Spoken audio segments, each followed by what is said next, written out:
Hello students, welcome to A to Z পরীক্ষা। তো আজকে আমরা হলো ডাব্লিউবিপি এসআই মেইনস এর জন্য জিএস পেপার থেকে হিস্ট্রির এক প্রশ্ন উত্তর তোমরা কিভাবে লিখবে সেই বিষয়টা দেখবো। তো শুরু করার আগে একটু বলে রাখি, তোমাদের ধরো মেইনস এর যা সিলেবাস রয়েছে, ঠিক আছে, সেই সমস্ত সিলেবাসে যদি তোমরা ভালো করে পড়ো, মানে মেইনসটাকে টার্গেট করেই যদি পড়ো, তোমাদের প্রিলিমস কিন্তু অটোমেটিক কিন্তু কভার হয়ে যাবে। শুধু শেখার মধ্যে এক্সট্রা কি শিখতে হবে, শর্ট ট্রিকে ম্যাথটা শিখতে হবে, ঠিক আছে।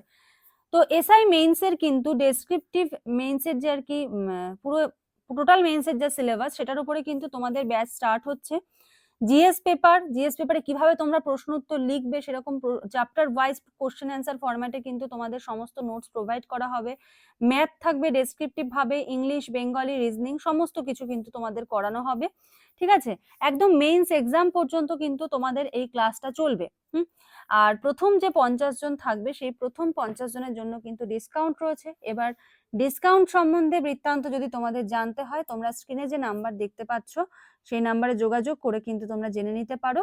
এবং এই 50 জনের পর থেকে ফিস কিন্তু ওয়ান টাইম পেমেন্ট 999, সমস্ত কিছু কিন্তু তোমাদের করানো হবে। আর কতদিন পর্যন্ত তোমরা নোট পাবে? একদম তোমাদের মেইনস এক্সাম পর্যন্ত, আপকামিং যে মেইনস এক্সাম সেটা পর্যন্ত কিন্তু তোমরা নোটসটা পাবে, ঠিক আছে। আর এটা যদি কভার করো, এমনি তোমাদের প্রিলিমস হয়ে যাবে, ঠিক আছে। কেন হবে, কিভাবে হবে, সেটা আসছি। দেখো, হিস্ট্রিতে মোটামুটি কি দেখা যায়, হিস্ট্রিতে যে প্রশ্ন আসে সেটা কোন কোন জায়গা থেকে বেশি কভার করে? Indian national movement. তো এরকমই একটা প্রশ্ন যদি আমরা দেখে নিই,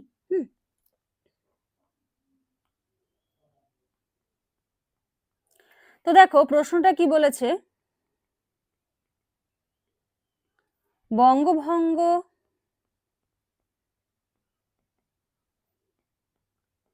আন্দোলনের পটভূমি ও তাৎপর্য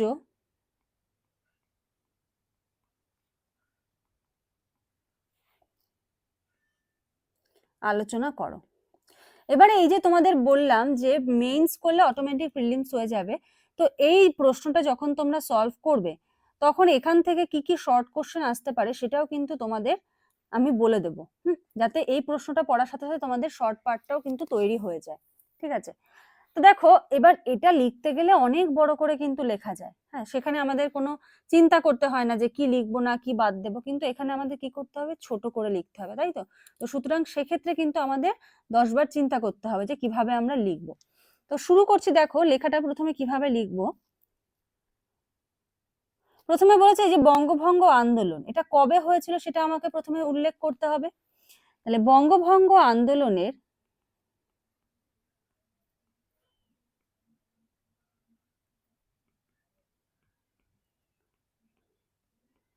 বঙ্গভঙ্গ আন্দোলনের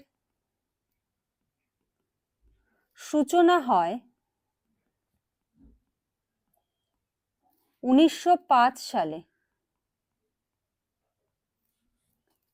যখন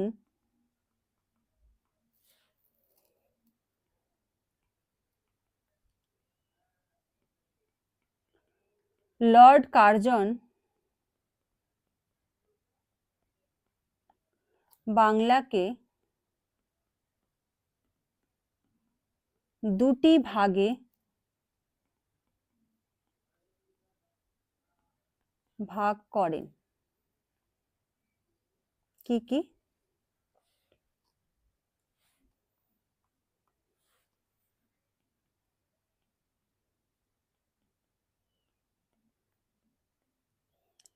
পূর্ব বাংলা,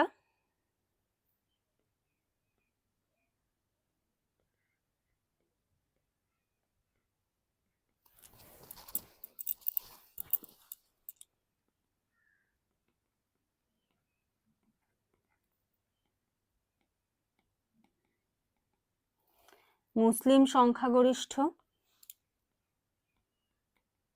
এবং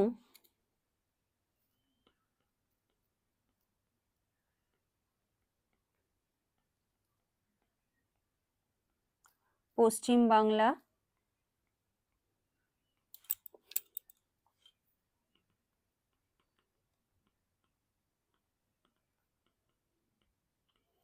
হিন্দু সংখ্যাগরিষ্ঠ দাঁড়ি। তো দেখো আমাদেরকে মোটামুটি পটভূমি বলতে গেলে কি করতে হলো, একটা সেন্টেন্সের মধ্যে আমরা কতগুলো ইনফরমেশন অ্যাড করলাম। কবে হয়েছে? 1905 সালে হয়েছে।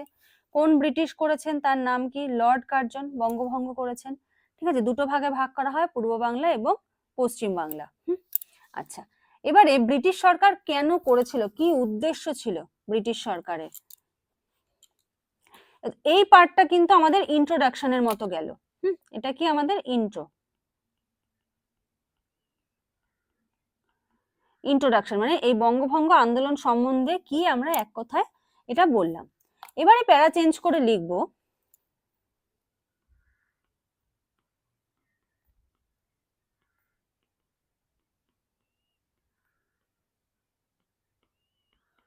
ব্রিটিশ সরকারের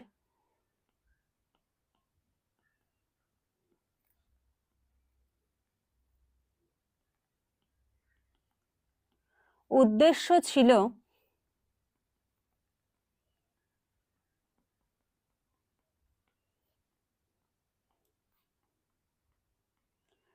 ডিভাইড অ্যান্ড রুল নীতির মাধ্যমে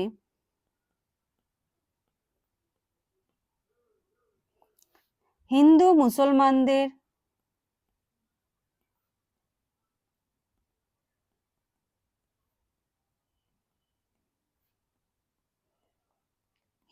মুসলমানদের মধ্যে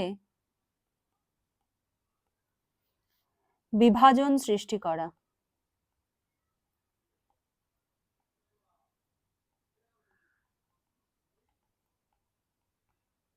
বিভাজন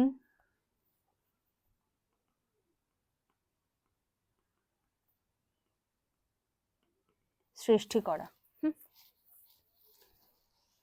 দাঁড়ি, এই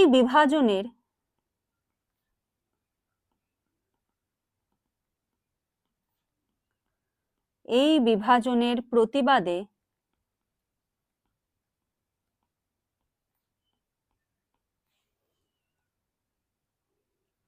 শুরু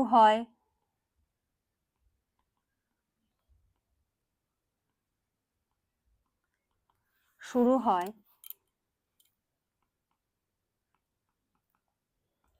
প্রবল গণ আন্দোলন।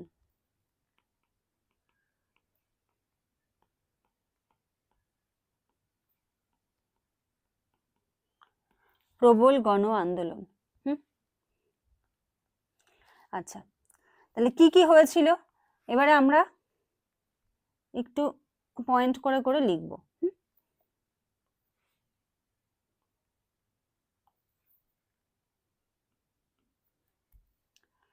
তো দেখো কি বলেছে,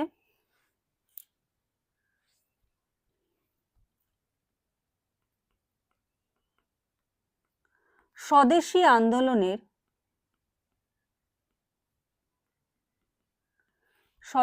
আন্দোলন এর সূচনা হয়। কি হয়েছিল এটায়? বিদেশি পণ্যের বয়কট এবং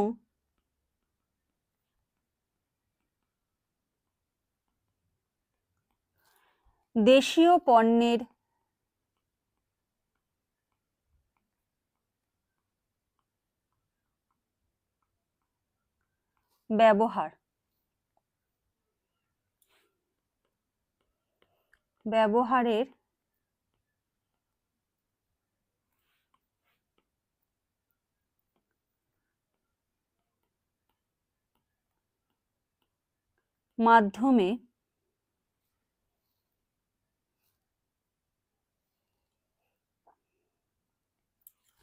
মাধ্যমে ঠিক আছে, তাহলে স্বদেশী আন্দোলন কি হয়েছিল এবার, এর সূচনা হয় কিভাবে হয়? বিদেশি পণ্যের বয়কট এবং দেশীয় পণ্যের ব্যবহারের মাধ্যমে। ঠিক আছে, আচ্ছা, এবার এই যে ধরো বঙ্গভঙ্গ যে আন্দোলনটা হয়েছিল, ঠিক আছে, এটার পটভূমি এবং তাৎপর্য বলেছে।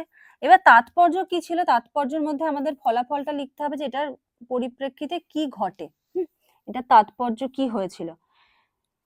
ব্রিটিশ সরকার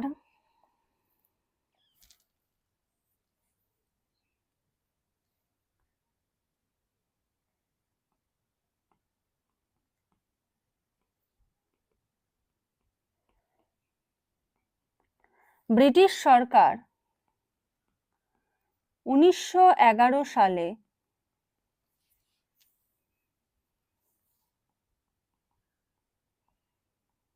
বঙ্গভঙ্গ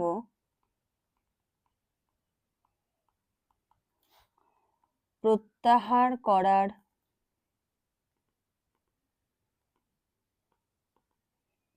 সিদ্ধান্ত নিতে বাধ্য হয়।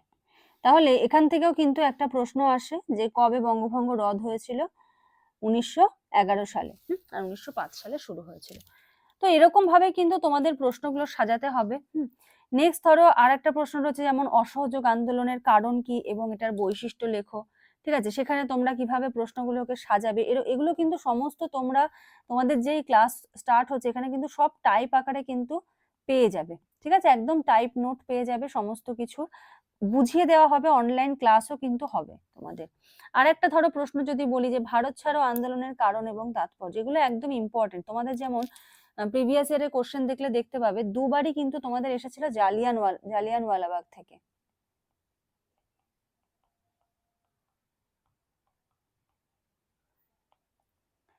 খুব একটা কঠিন সেরকম কিছু না, শুধু কি ছোট করে লিখতে শেখা।